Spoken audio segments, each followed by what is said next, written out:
Hey team, in today's video I'm going to give you a 4-step strategy that if you choose to apply to your training sessions, it's going to level up your boxing because you are what you practice. So one thing I see go wrong a lot, particularly with beginners, is they're doing a lot of heavy bag work, which you should. But when they're hitting the bag, they're kind of out here, and then they get into range, they hit the bag, and then they come back out range, and they hit the bag and come back into range. And they take that principle and apply it to sparring. So then what they do is they're moving around a little tiny bit, they walk in, and then they start throwing, they're getting popped on the way in. And they don't understand why they're getting popped on the way in. So the first thing that you want to be practicing every single session is your entries. I'll go over a few of my favourite ones that I use. Whether you can apply them to yourself, you can take them on board. I obviously do them as a southpaw, but you can apply the principle as an orthodox. Remember, there are 5 ranges in boxing, in my opinion. Out of range. You can do what the hell you want out of range. You can put your arms down here, you can cross your legs, don't care. Okay, out of range. Then you have edge of range. This is where you want to be, edge of range. Then of course we have in range, mid range and close range. So closing that distance from edge of range to in range is what we need to work on a lot. So yes, you can just go forwards behind some punches and that you may have some kind of success with that. That is true. And you do see that a lot. People just drive straight down the line, throwing some punches, hoping they're going to get in fairly cleanly and get out again and have some kind of success. However, one I use a lot of, if anyone from my gym is going to watch this, they're going to realise what I do. So I know I'm a southpaw, but you can do this as an orthodox as well. So I establish the edge of range. And my jab is out. They know my jab's not landing. It's just about that far from their glove. So there's no danger. And I'm constantly feinting high and low with that. So what I'll do without saying what happens first, and see if you can spot it, then I'll explain it. So I'm here and I'm constantly feinting high and low. Did you notice the little thing that happened? I'll break it down. So I'm feinting high and low, and back foot comes in ever so slightly, usually as I'm coming up. So I'm here. I haven't changed my range. So to them, it doesn't look like I've changed range. And I'll either then push off that back foot and just slam in a jab, or for me particularly, a backhand. It works quite well for me. I'm here. And then I'll go off and do something else. It doesn't look like I'm changing range. I'm here. You can't see my feet, can you? I've changed range there. I'm out, in, out. It works very, very well for me. And as an orthodox, you can apply a similar principle. You can be here, obviously southpaws, feel free to steal that. You can be here feinting high and low. You can creep the back foot in and go. You can creep the front foot in as you're doing it, if you wish to. What that lead hand tends to do, whether you're doing it this way, here, it tends to catch the eye of your opponent. And they're like, oh, where's it going? And usually you can close the range fairly safely using that. That's one that works very well for me. But here's the thing. If you're never practicing this other than your sparring, you probably won't think of it. So yes, I practice this on a bag. It's part of my routines. It's what I work on. I work on my entries all of the time. So I will do it southpaw first. I'll do it on this bag. I'm establishing that I'm not quite in range. So I'm here.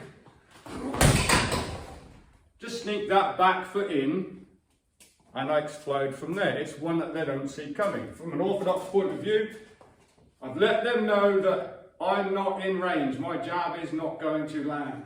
So I'm here. Last little detail. If I'm choosing to throw the rear hand,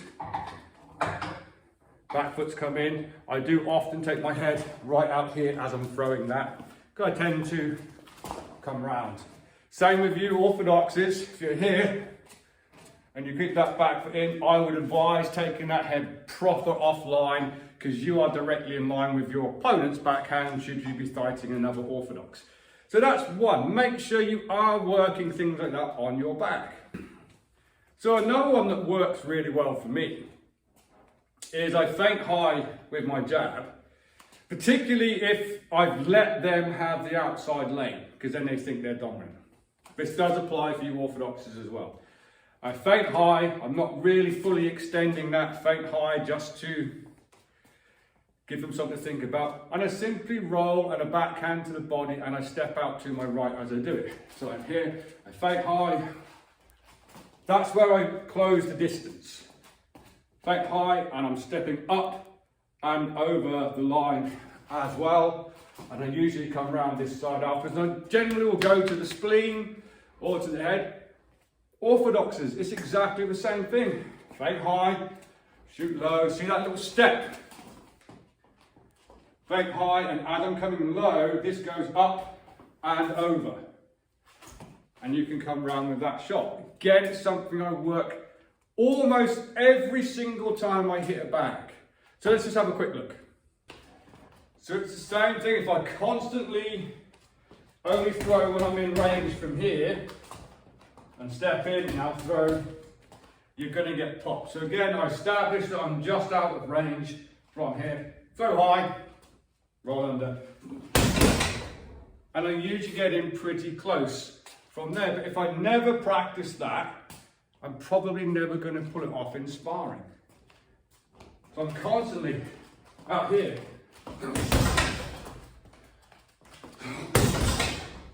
Working my entries safely to be able to get in, move around from there.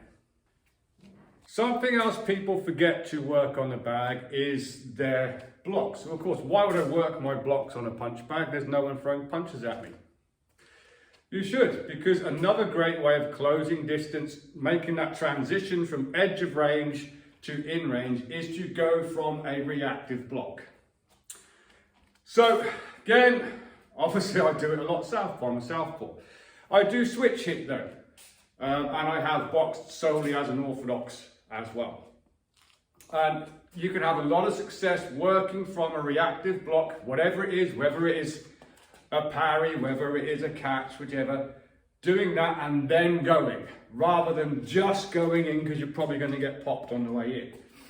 Again, I'll show some of my favourites as a southpaw, is obviously we have a battle for supremacy of the lead hand lane to begin with. Quite often I'll pat their hand down as it throws and I'll shoot over the top as I work around from here. That works well for me. Sweeping out, so as the jab comes in, sweeping their hand out, either coming in with a hook and a cross as I come in, or opposite way around, sweeping out, cross and hook. They work very, very well. For instance, if you are an orthodox, you're probably going to be catching the orthodox's jab from here. They throw a jab, catch. They are things that you want to be working on a back. The reason why I don't think that, this is my own opinion, why the 1-1-2 is not so successful, even if you circle as an orthodox as from a catch, i.e. catch their jab and then start coming around here, is because you are going over their cross lane. It does work, just be aware you might run into their backhand. Okay, it's quite possible. For us southpaws, realistically, I only have to worry about your jab, unless I change lanes and I've got to worry about your cross, but most of the time I've just got to worry about your jab. When you do this as an orthodox, you're going over their cross lane, so be aware of that. Of course, you can catch the jab, parry the cross, and then you can start working in from there. Catch, parry, shut their cross lane down. You can either try and throw her over the top or just immediately start stepping round from here. Other things that you need to be working on your bag. Your entries from a defensive reactive block. So let's have a quick look. So if I'm maintaining edge of range, so I'm a half step away from being able to make contact with a long range punch, that also means that your opponent is a half step away from landing a long range punch as well. So you have to kind of be ready for that. You'll never see me just hitting a bag, just being here. Okay, there's always some kind of reactive work going on with my hands as well, because it becomes part of your muscle memory, and I actually visualize someone punching back at me. That's a huge part of your boxing. So I'll do a few from an orthodox position, even though it's not my preferred stance. You'll see me catch quite a few from here. So I'm just on that edge of range, so I can't land the shot yet. If I step in, it makes me employ a catch.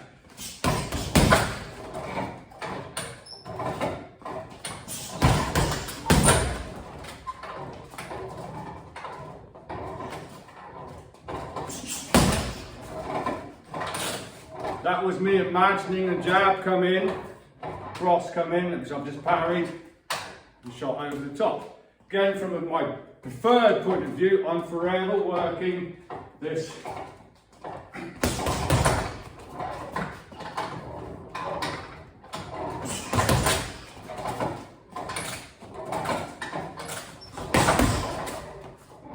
There's always some kind of entry behind it.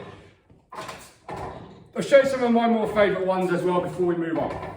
So really we have a few things to employ to help us close this range. Feints, reactive blocks, head movement, angles and stuff. One of my favourite ones, and it seems to work on everybody I spar with, and it's really stupid. First off, I know it, like, take this principle, I know I'm a southpaw, you can apply it as an orthodox as well. I'll be here, testing, make this movement, see if I get a reaction from it, make this movement, see if I get a reaction from it, deal with whatever's coming in, put my head over here, nothing's happening, put my head over here, boom! I shoot it in with my straight left. You can apply that as an orthodox. You can be here, slip in, doing whatever you're doing, and shoot in with your straight right from there. Just be aware, when I'm doing it against an orthodox, I'm dealing with their potential jab if it comes in, because they're looking at my head over here. Well, this is a strange punch to throw, and if they do, it's a long distance. Whereas they tend to step and throw that shot. As an orthodox, you're putting your head straight in their power hand lane, but if you're aware of that, you can step out and throw that shot. I have a couple of things that I do from there as well, because people pick up on stuff. The principle is the same. I look for a reaction, see what they do. If they don't have too much of a reaction, he's going to go for that cobra shot again, where he drives from here. So they're ready for it. I do another one when I step my left foot out and throw this hook over as I'm going. And do a little drag step. And another one I catch a lot of people with, it's a feint that I'm doing the cobra step. And from here, head shot over here, I drive in, boom, push back out and come back in with my jab cross from here. They all work orthodox. They are better southpaw, I believe, but you can do any of these things from an orthodox point of view.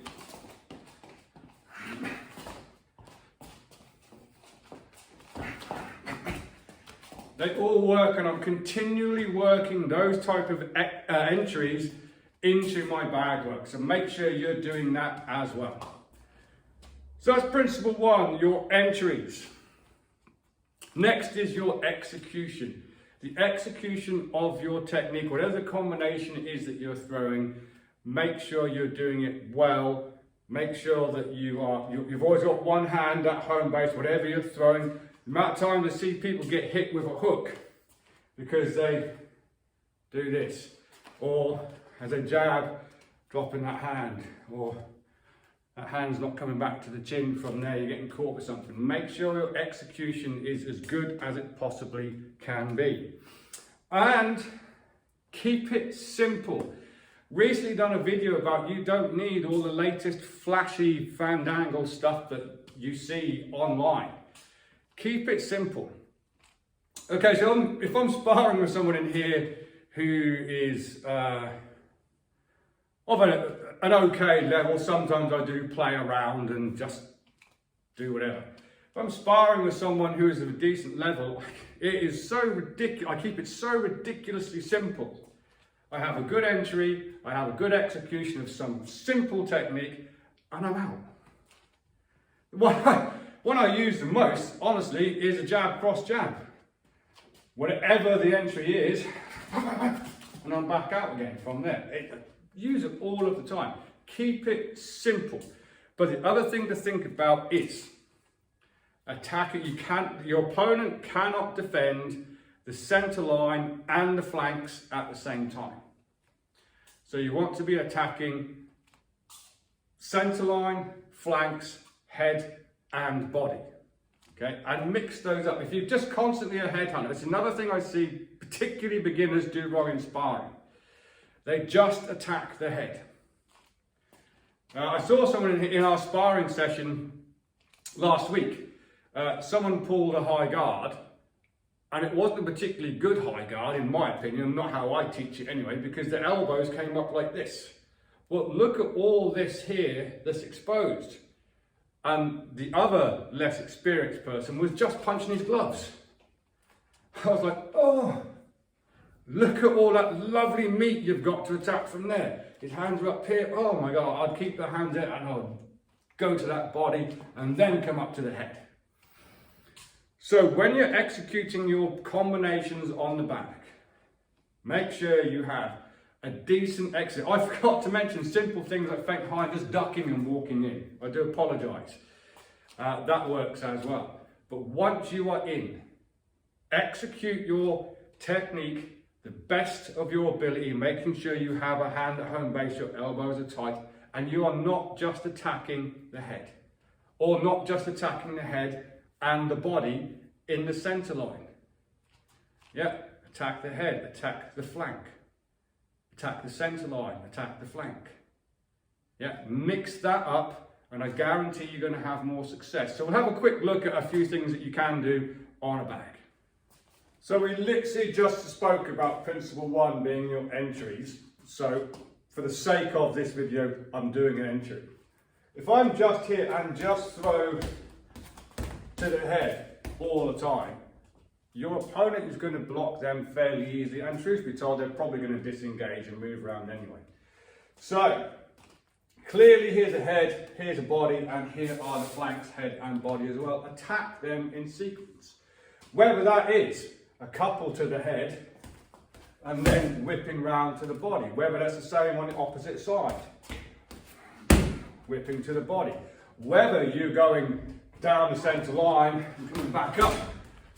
I know I use that a lot as a southpaw. I literally spoke about it just now. When I feint high, attack the centre line as I'm coming through and attack the flank as I'm coming through. I would generally then attack from the flank, waiting for them to turn. Now,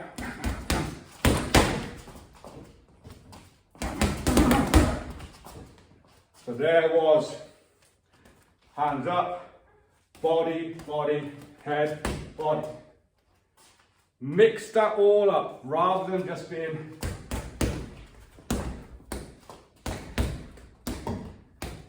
if I'm just constantly attacking the centre line, someone can just nip up here and deal with it relatively easy. So far we've got principle 1, work on your entries. Mixing it up with feints, high and low, level changes, slips, moving in off them slips, moving in off the shot. Once you're in, execute your punches to the best of your ability. Keep it simple and make sure you're attacking head, body, center line, flanks. As a beginner, a lot of problems I also see is your exits. You tend to have this thing happen where the fight happens in you are my opponent, it happens here, and I'm just in and out from here, and there's not much exits going on. So to combat that, if you are only going to exit going backwards, at least own the space between you and your opponent. Okay, so if I'm going to exit backwards, that hand has gone out. Yeah, push out. If someone's got a little bit close to you and they're framed against your hand, there's no reason why you can't actually If I just walk out backwards, I'm probably going to get popped on the way, even if I'm taking it on the hands. If I'm just exiting from here, I'm probably getting hit. Why? Because here's me saying, it's your go. You can punch now. Yeah? So if I have to pull a decent guard, I can fight out of it on the way out. Make sure you're owning space on the way out. But start working your exits laterally. Start working them at a different angle. Pivots. You want to be, every time you come to your punch bag, you want to have a good entry. One that's going to minimize the damage that you take on the way in. You want a good execution of your technique. Head, body, center line and flanks. And you want an exit, ideally, a different direction from the one you came in on. Okay? So we've done lots of videos that have included pivot steps and everything. If you are going to go backwards, incorporate an L step, which would be my front foot is coming to my back foot as an orthodox, and that foot is going that way. So now I can start exiting round, rather than just going and then up on the ropes. Okay, own the space on the way out, and exit. L step and circle. Our southpaws, same. Owning the space on the way out. L step. Change direction, change direction. Yeah, make sure you're working your pivot steps at the end of your combination. You set a new position. So you need good, healthy exits on the end of everything. So let's have a look at the last principle, and then we'll have a little demonstration how I put this all together. This guard of yours, it's not this. We've spoken about this, but if I'm doing this, I cannot punch out of this position. That is awful. Your hands are here. Whether I'm this way around or this way, your hands are here. If I need to pull a high guard, this does not come up to my head. This is completely telling the person, you are free to do whatever you want. I'm just going to shut up and be here. If I have to pull my high guard, it needs to be reactive and proactive, and you need to practice this on a bag. What do I mean by reactive and proactive? If I'm like this, I have very limited chance of being able to, I can still do all this, but you can see this is all exposed. I can still catch and stuff from here, but this is completely exposed. I guarantee you're going to drop something to get down there. If I need to pull this guard, I need to be able to fight out. So if you look, there's a minimal lift from my, I'll do this example. My elbows are not doing this. Yeah, my hands are level with my chin, and I put my head in and I shrug my shoulders slightly from here. I'm not going to continually be like this. Yeah, that's not what I want to do. Okay. Again, if I'm on the edge of range, I'll be here thinking about my entries more than we've just spoke about. If we've got to the point where we are in range, I'm more likely to be here and being a bit more reactive and proactive. From here, I can punch from here because it's exactly the same as my head being here. Yeah, it's here. So, I can react off of your punches from here. I can catch. I can parry. I can protect my body. I can counter-attack from that as well. You should be working this on your punch bag.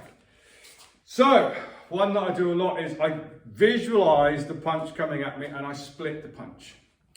So what I mean by splitting punches, from an orthodox point of view, I would best say for you to go same hand. So as an orthodox, if I'm here, I'm visualizing their jab coming, I'm going to split it with my own jab. Okay, beat them to the punch. If I'm like this, I can't do that. It's gonna be...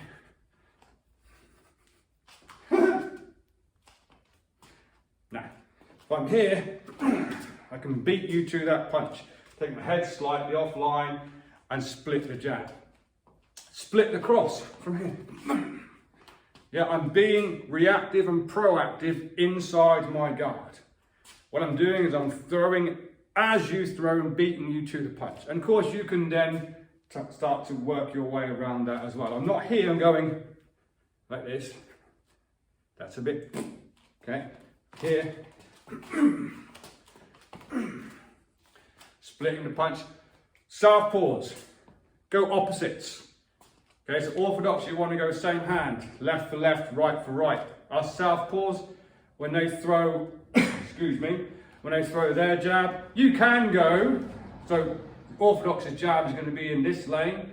Of course you can go here, but you're putting yourself in the cross lane. Personally, as their jab goes, I tend to throw my cross. As their cross goes, I'll often throw my jab. And quite often I'll step with that as well and come around here. But I can only do that from being reactive and proactive and inside a good guard from here.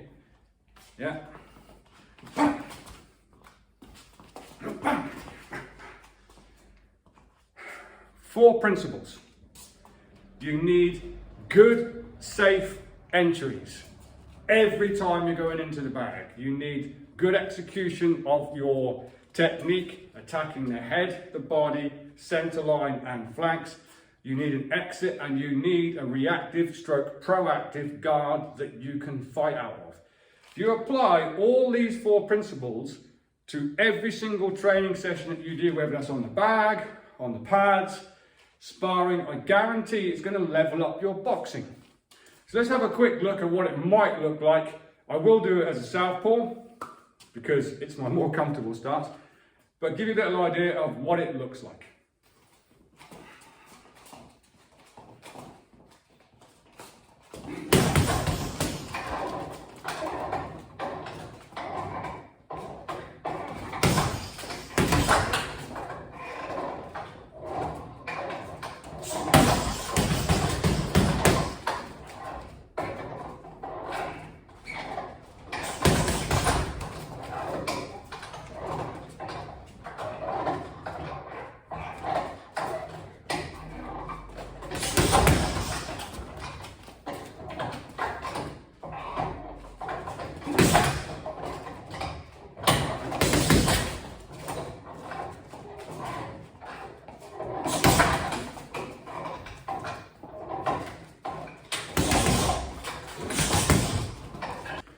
So there we have it, team.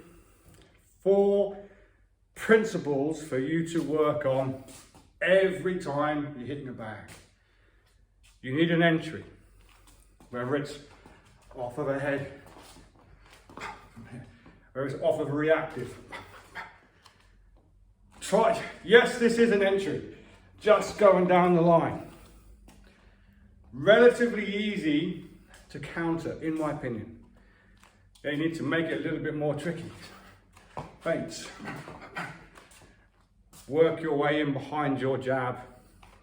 Get in, close that gap from edge of range to in range. Execute your punches to the best of your ability. Mix up your targets. Don't just headhunt. Have a very, very good exit and work your guard.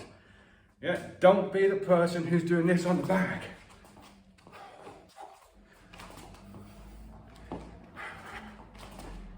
It might feel like you're nice and loose and you're cool and stuff.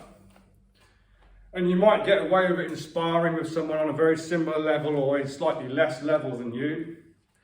Someone slightly more than that's going to pick you apart all day long. Yeah, but I'm moving my head. Yeah, you're a moving target. If someone's got a good proactive, reactive guard from here, they're going to catch you all of the time. 4 principles then. Entry, execution and exit. Along with working a proactive and reactive guard. If you put that into every single one of your training sessions on the bag and make that part of your muscle memory, it is going to level up your boxing 100%. So, until next time, train hard, train safe, train intelligently, and I'll see you soon.